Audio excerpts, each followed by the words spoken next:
तेरी यही कहानी। मधु, तू बहुत किस्मत वाली है, तुझे इतना प्यार करने वाला पति मिला है। मधु, तुझे तेरे पति का एहसान कभी भी नहीं भूलना चाहिए। मुझे खास सोर्स से पता चला है, निशांत और प्रियंका ये लोग आपस में मिल रहे हैं। मुझे अगर राय साहब ने ललित के बारे में नहीं बताया होता तो अनजाने में मुझसे बहुत बड़ी गलती हो जाती। चलिए, एक बात तो अच्छी हुई कि वक्त रहते आपको समझ आ गई और आपने अपने कदम सही राह पर बढ़ा दिए। जिस बेटे के लिए क्या क्या सपने देखे थे, उसी बेटे ने हमारे चरित्र पर, किरदार पर शक किया। गलती तो हर इंसान से हो सकती है, लेकिन जो इंसान अपनी गलती का एहसास कर ले और माफी मांग ले, उसे तो खुदा भी माफ कर देता है। किसी ने सच कहा है कि औरत घर की लक्ष्मी होती है। कोई लड़की अपनी शादी की बात खुद तो नहीं कर सकती। कुछ समझे आप?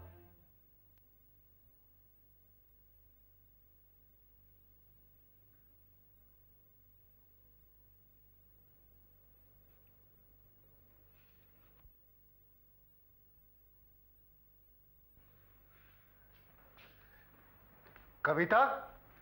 अरे सर, आप यहाँ इस वक्त? कम से कम फोन कर लिया होता। मैंने पता कर लिया था कि किरण इस वक्त घर पे नहीं है। ऑफिस से निकलते वक्त मुझे मित्तल साहब का फोन आ गया तो पता चला किरण उनके ऑफिस में है, इसलिए मैं सीधा चला आया। आज मैं बहुत खुश हूं कविता, और उस खुशी को बांटने के लिए मेरे पास तुमसे करीब और कोई भी नहीं था। राय साहब, मैं आपकी खुशी जानना चाहूंगी। आज हमें प्रियंका ने वो खुशखबरी सुनाई जिसे सुनकर हमारी खुशी का ठिकाना नहीं रहा। जरा मैं भी तो जानूं, ऐसा प्रियंका ने क्या कह दिया?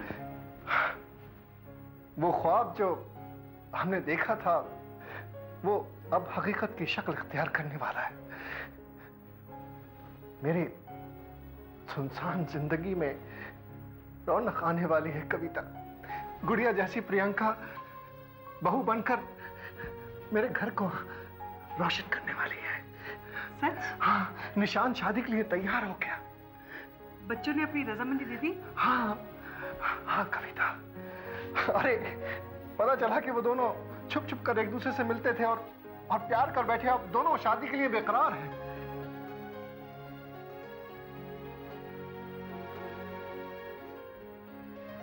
मैं जानता हूं तुम इस वक्त क्या सोच रही हो, लेकिन मैंने तुमसे कहा था ना कि वक्त और हालात हमेशा एक जैसे नहीं रहते। देखो, भगवान को भी हमारी तकदीर पर तरस आ गया। अब वो दिन दूर नहीं है जब निशांत किरण को अपने मां के रूप में देखने के लिए तैयार हो जाएगा। भगवान करे ऐसा ही हो।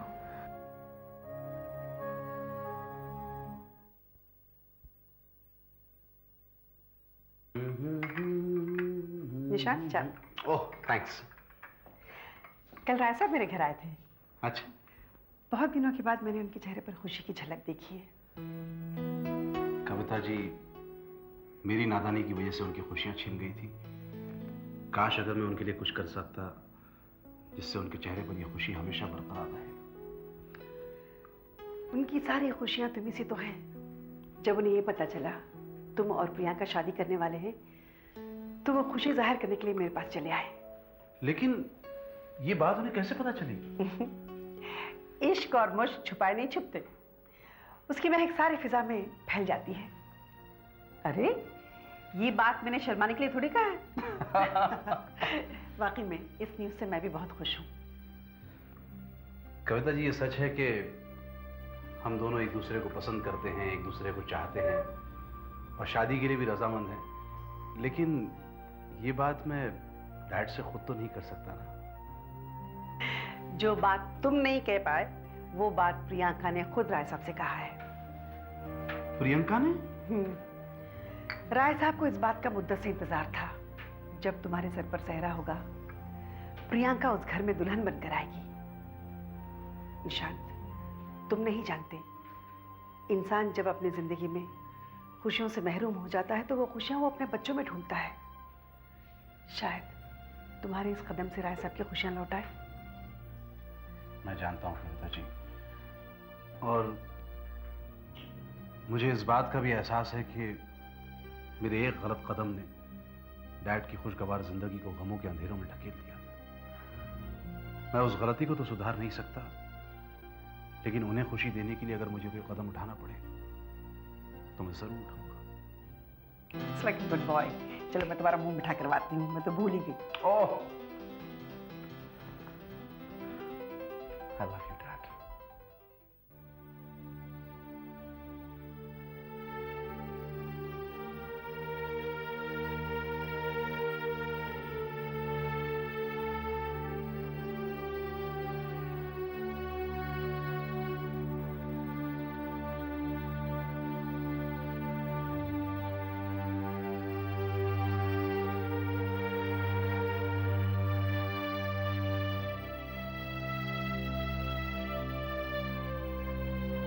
Sorry sorry sorry sorry, I am so sorry. कितनी देर लगा दी, मैं कब से इंतजार कर रही हूँ तुम्हारा। अब इंतजार की घड़ियां खत्म हुई, हम आपके सामने हाजिर हैं। क्या करता, वैसे तो मैं वक्त का पाबंद हूँ, लेकिन ट्रैफिक जैम ने सारे स्केड्यूल्स गड़बड़ कर दिए। मैं भी तो वही सोच रही थी, इतना पंचुअल आज देर कैसे हो गई। चलो, देर आए दुरुस्त आए। आए तो सही। अरे कैसे नहीं आते, आप बुलाएं और हम ना आए, हो नहीं सकता। किरण जी नजर नहीं आ रही? किरण बाहर गई है, इसलिए मैंने आपको यहाँ बुलाया। निशांत, बहुत दिनों से मेरे दिल में एक बात है जो मैं तुमसे कहना चाहती हूँ। आज मौका भी है, किरण भी घर पर नहीं है। हाँ अब हाँ अब कहिए ना क्या बात है, लेकिन मेरे कुछ समझ में नहीं आ रहा है। ओप्पो, इसमें समझने वाली क्या बात है। अब हाँ हाँ मैं समझ भी रहा हूँ, वैसे नहीं अरे पहले बोलो, पहले वादा करो कि ये बात सिर्फ तुम अपने तक रखोगे, किसी और से नहीं कहोगे। हाँ हाँ मैं आपसे वादा करता हूँ, लेकिन आप बताएंगी तो मेरे समझ में आएगा ना क्या बात है। निशांत, आज मैं तुमसे दो दिलों के मिलन की बात करना चाहती हूँ। उम्मीद है तुम मेरा दिल नहीं तोड़ोगे। अब हाँ प्लीज कह दीजिए ना, देखिए मैं बहुत बेचैन हो रहा हूँ। डरने की कोई बात नहीं है, आप कह दीजिए प्लीज। निशांत, निशांत, तुम मेरे बेटे जैसे हो।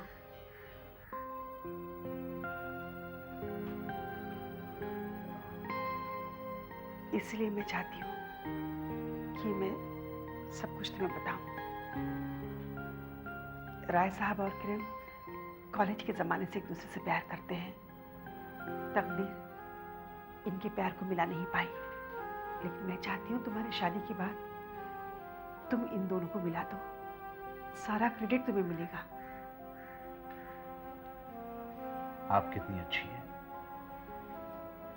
और मैं सोच रहा हूं कि किरण जी कितने खुशकिस्मत हैं जिन्हें आप जैसी बड़ी बहन नसीब हुई है। देखिए, इस वक्त तो मैं आपसे इस बात का वादा नहीं कर सकता, लेकिन कोशिश करूंगा कि वक्त आने पर आपको निराश ना करूं। और तेरी देखा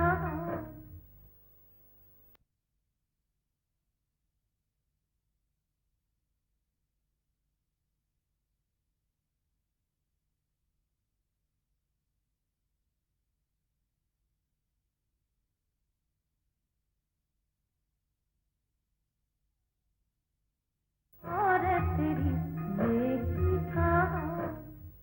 अनिल, बहुत मुश्किलों के बाद तुम्हें ये मंजिल मिली है, ये खुशी की मंजिल। इसलिए मैं कहती हूँ भूल जाओ सारे गिले शिकवे, अपनी जिंदगी नए सिरे से शुरू करो, जहाँ तुम्हें खुशियाँ ही खुशियाँ मिलेंगी। आपने ठीक कहा मौसी, इस मंजिल को पाने के लिए सचमुच मैंने बहुत मेहनत की है, लेकिन आप लोग के आशीर्वाद से और भगवान की दया से आखिर मेरी मधु मुझे मिली गई। अब मैं इसे वो सारी खुशियाँ दूंगा जो ये चाहती है, और मैं आपसे वादा करता हूँ कि मधु का दिल मैं अनजाने में भी कभी नहीं तोड़ूंगा। वेरी गुड अनिल, मुझे तुम्हारे विचार सुनकर बहुत अच्छा लगा। तुम अच्छे इंसान तो हो ही, तुम्हारे विचार भी बहुत अच्छे हैं। अनिल को देख के तो मैं पहले ही समझ गई थी कि ये बहुत नेक और शरीफ लड़का है। मधु की बीमारी के समय इसने मधु के लिए क्या क्या नहीं किया। अनिल ने तो मधु के लिए वो किया जो हम और तुम नहीं कर सकते। यही तो सच्चे प्यार की निशानी है। हाँ दीदी, आप ठीक कह रही हैं। मुझे तो ऐसा लगता था इस दुनिया में अब प्यार नहीं रहा, लेकिन अनिल को मिलने के बाद मुझे महसूस हो रहा है प्यार इस दुनिया में अभी भी जिंदा है। भगवान करे ये प्यार हमेशा यूं ही रहे। अरे नहीं कविता जी, आप तो बेवजह मुझे इतना सम्मान दे रही हैं। आखिर मैंने ऐसा किया ही क्या है? भाई मैंने तो वही किया जो एक पति को अपनी पत्नी के साथ करना चाहिए। नहीं बेटा, ये तो तुम्हारा बड़प्पन है। बस बस माँ, आप और मौसी इनकी ज्यादा तारीफ मत कीजिए, वरना ये तो चने के झाड़ पर चढ़ जाएंगे। नमस्ते कविता जी। अरे प्रियंका, आओ अंदर आओ। How are you? I am okay, how are you? I am fine. बहुत अच्छे वक्त पर आई, बैठो। मैं सबसे मिलवाती हूँ। ये मेरी दीदी है और ये मधु है मेरी भांजी, दीदी की बेटी। अच्छा। और ये अनिल है मधु के पति। पर पिछली बार आपने तो कुछ और नाम बताया था, माधवी शायद, और आपने ये बताया नहीं कि आप इनकी भांजी हैं। प्रियंका, मधु वही लड़की है जिसे निशांत ने अपने घर में सहारा दिया था। ये वो मधु है? हाँ। ये आपकी भांजी है? इसके बारे में तो राय साहब ने मुझे सब कुछ बता दिया। मेरे जहन में खामखा निशांत के खिलाफ शक पैदा हो गया था। अब मुझे उनसे कोई शिकायत नहीं है। शाबाश बेटी, तुम्हारे विचार सुनकर मुझे बहुत खुशी हुई। भगवान तुम्हें सदा सुखी रखे। दीदी, प्रियंका बहुत ही मेहनती लड़की है। इसने ऑफिस का सारा काम इतनी अच्छी तरह से संभाल लिया जैसे कोई आदमी संभालता है। कविता जी, आजकल तो वो जमाना ही नहीं रहा कि मर्द कमाए और औरत घर पे बैठे। मॉडर्न एडवांस जमाना है, औरत मर्द दोनों काम करते हैं, घर चलाते हैं। और फिर आजकल लड़कियां इतनी पढ़ लिख रही हैं तो फिर अपनी एजुकेशन वेस्ट करें ही क्यों? जानती हो मधु, प्रियंका की शादी निशांत के साथ तय हो गई है और बहुत जल्दी शादी होने वाली है। अरे वाह, ये तो बहुत अच्छी बात है। मुबारक हो। Thank you. You are very lucky कि आपको निशांत जैसा पति मिला। कविता जी, आप सबको मेरी शादी पे जरूर लेके आइएगा। हाँ जरूर, ये भी कोई कहने की बात है। अच्छा, मैं चलती हूँ। ओके, नमस्ते। नमस्ते। आई सी यू। नो, आप बैठिए। I will go out. Okay. और तेरी बेखा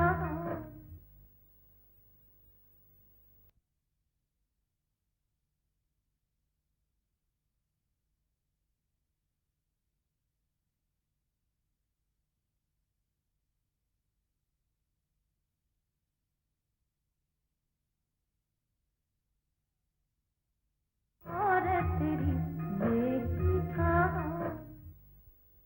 हाँ रवि, मैं अभी पहुंच जाऊंगा।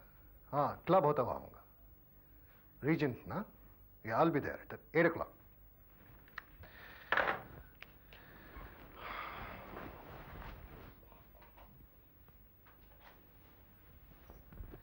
क्या मैं अंदर आ सकती हूँ? अरे आओ आओ कविता, अच्छा हुआ तुम आ गई, मैं निकलने ही वाला था। सर, मैं आपको मुबारकबाद देना चाह रही थी। बेटे की शादी हो गई, नई बहू घर आई है। भगवान करे वो लोग हमेशा खुश रहें। बहुत बहुत शुक्रिया कविता, लेकिन तुमसे एक शिकायत है। जी? उस दिन तुम अचानक चली गई। भाई, कभी कभी किसी की खुशी के लिए अपना काम को टाला जा सकता है। सर, एक्चुअली खुशी में तो सभी लोग साथ देते हैं, दुख में साथ देना बहुत बड़ी बात है। मेरे पास लोग बहुत उम्मीदें लेकर आते हैं, उनकी उम्मीदों को नाखुश करना मैं बहुत बड़ा गुनाह समझती हूँ। गुड ओल्ड कविता, ये तो तुम्हारी पुरानी आदत है। सर, एक्चुअली मुझे आपसे कुछ कहना था, लेकिन आप तो बाहर जा रहे हैं, फिर कभी। नहीं नहीं, आपको जो कुछ भी कहना है उसके लिए हमारे पास बहुत वक्त है मैडम। चाहे नसीब, बैठिए बैठिए। Thank you. राय साहब, मैं सिर्फ इतना कहना चाहती हूँ, भगवान ने आपकी सारी मुरादें पूरी कर दी है क्या इन मुरादों में मेरी बदनसीब बहन का जिक्र कहीं है? कविता, किरण हमारे लिए भगवान का दिया हुआ वो नायाब तोहफा है जिसका शुक्र हम जिंदगी भर अदा करते रहेंगे, लेकिन हम उसे अपनी मुरादों में शामिल नहीं कर सकते, क्योंकि इतनी बड़ी मुराद मांगने की हिम्मत हम भगवान से नहीं कर सकते। तो फिर आपने नायाब हीरे के बारे में क्या सोचा है? अब तो निशान की शादी भी हो गई, अब किस बात की देरी है? अब कोई देर नहीं है कविता, बस हम निशान का इंतजार कर रहे हैं कि वो हनीमून से वापस आ जाए तो हम उनका फैसला सुना देंगे। आप अपने बेटे को पूछकर ये फैसला करेंगे? अगर पहले की तरह इस बार भी निशांत इस फैसले को ठुकरा दे तो आप अपना फैसला बदल लेंगे? राय साहब, अगर ऐसी बात हो तो आप बता दीजिए। मैं किरण को यूं खुद कर जीते नहीं देख सकती। अगर निशांत आपका बेटा है तो किरण मेरी बहन है, उसकी खुशियां ही मेरी जिंदगी है। हम जानते हैं कविता कि किरण के लिए तुम्हारी कुर्बानियां अपने आप में एक मिसाल है। कितनी खुशनसीब है किरण कि उसकी खुशियों के बारे में इतनी शिद्दत से सोचने वाला कोई तो है। मेरी खुशी के बारे में कभी किसी ने नहीं सोचा, लेकिन मुझे लग रहा है कि अब कोई मेरी खुशियों के बारे में सोच रहा है। और हमने तुमसे ये कब कहा कि हम निशांत से पूछकर अपना फैसला सुनाएंगे? निशांत का कुछ भी फैसला हो, हमारा फैसला नहीं बदलेगा। राय साहब, आपके इस फैसले से मुझे कितनी खुशी हो रही मैं बयान नहीं कर सकती। मैं रात भर परेशान रहती थी किरण के फ्यूचर के बारे में सोचकर। मैं आप दोनों की मोहब्बत की कदर करती हूँ, बस किरण के गले में मंगलसूत्र और उसके माथे पर सिंदूर देख लूं, फिर मुझे मौत भी आ जाए तो कोई गम नहीं। ये क्या कविता, तुम अभी से ये कैसी बातें करने लगे हो? अभी तो तुम्हें बहुत सारी खुशियां देखनी है, हमारी खुशियों में शरीक होना है और कुछ अपनी खुशियां बटोरना है। बस सर, इससे ज्यादा खुशियों का ख्वाब मत दिखाइए। आप सबकी खुशी में ही मेरी खुशी है। वैसे भी खुशियां बटोरने का मुझे कोई शौक नहीं है। मगर क्यों? आखिर तुम्हें खुशियों से परहेज क्यों है? कुछ लोगों को खुशियां रास नहीं आती और मैं उनमें से एक हूँ। मैं चलती हूँ सर।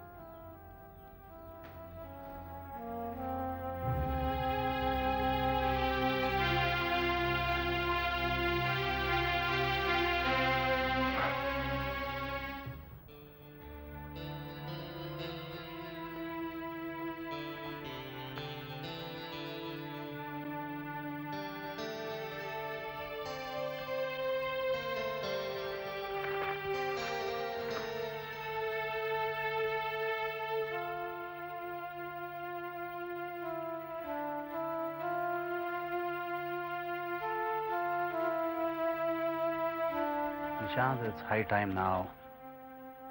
तुम्हें ही कुछ करना होगा। What to do, how to say?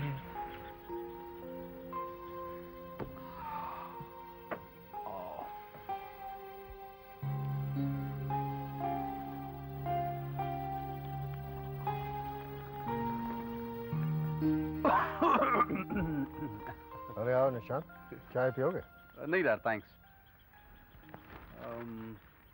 Good morning dad. Good morning.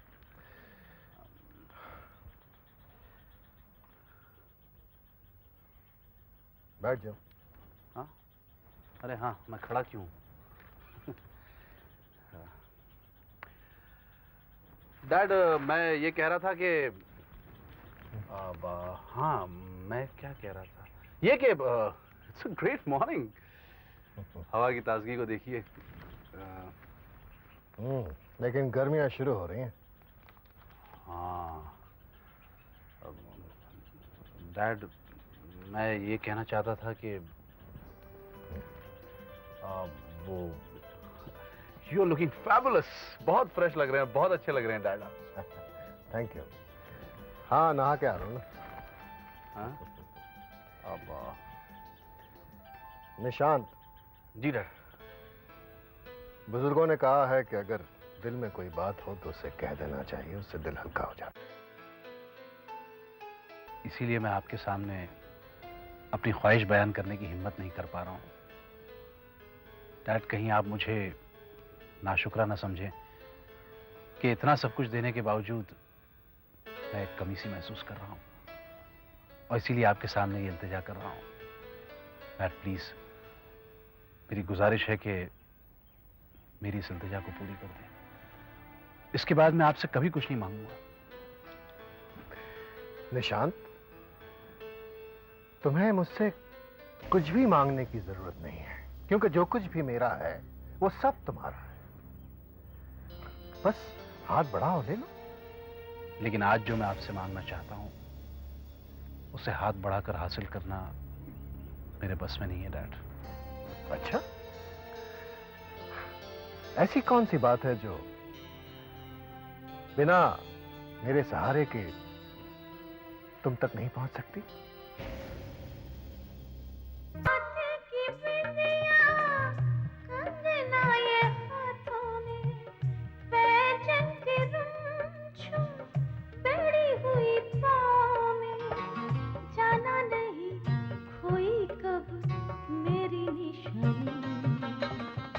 औरत तेरी ये ही कहानी